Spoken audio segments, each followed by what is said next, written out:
Buenas tardes, soy Juan Pablo Botina y voy a hablar sobre mi ensayo de la materia COE.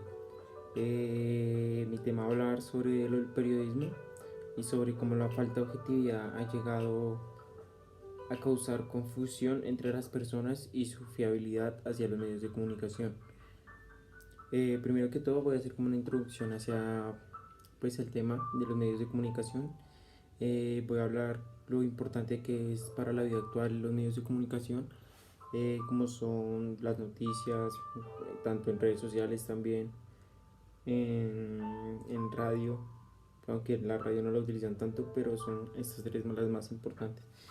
Entonces, cómo estas nos informan ya sea de economía, de moda, de las últimas tendencias, de música, de los últimos hechos del país, pero también yo quiero hacer como hincapié en la veracidad de cada noticia, como qué es lo que pasa detrás de cada noticia y por qué no se llega a explicar tan a fondo todo lo que está pasando. ¿Sí me entiendes? Porque, por ejemplo, uno se pone a ver noticias que no son, ¿cómo lo digo yo?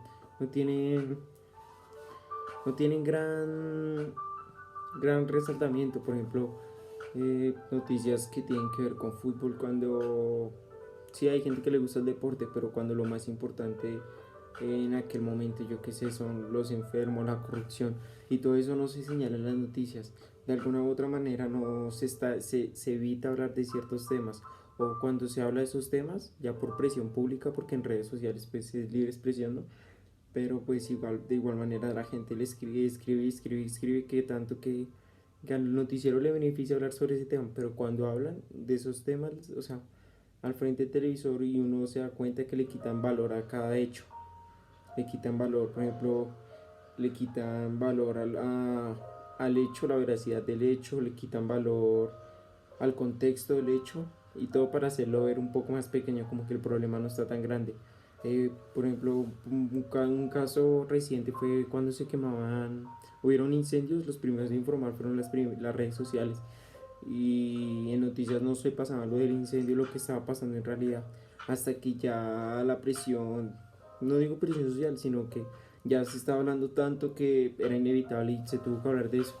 Y cuando lo grabaron pocos días. También lo mismo fue con el paro nacional, que las noticias no grababan qué pasaba con el paro, sino que el paro, digo, no es lo del paro, no, sino cuando hubieron protestas recientemente contra el gobierno actual y las medidas que estaba tomando. Entonces, por ejemplo, se veían los noticieros principales del país muy sosegados por lo que pasaba, y solo comentaban lo malo, los desastres, los detenidos, las causas. Y por ejemplo, canales de noticia independiente como City TV grababan todo lo que pasaba en las protestas. Entonces eso es lo que yo quiero llegar a decir, porque esa falta de objetividad, porque no hablar de lo que está pasando, no hablar de lo que es en serio, de lo que es una realidad, de lo que tiene que mostrársela al pueblo. ¿Por qué no? Porque simplemente tratamos de evadir los temas que son más importantes.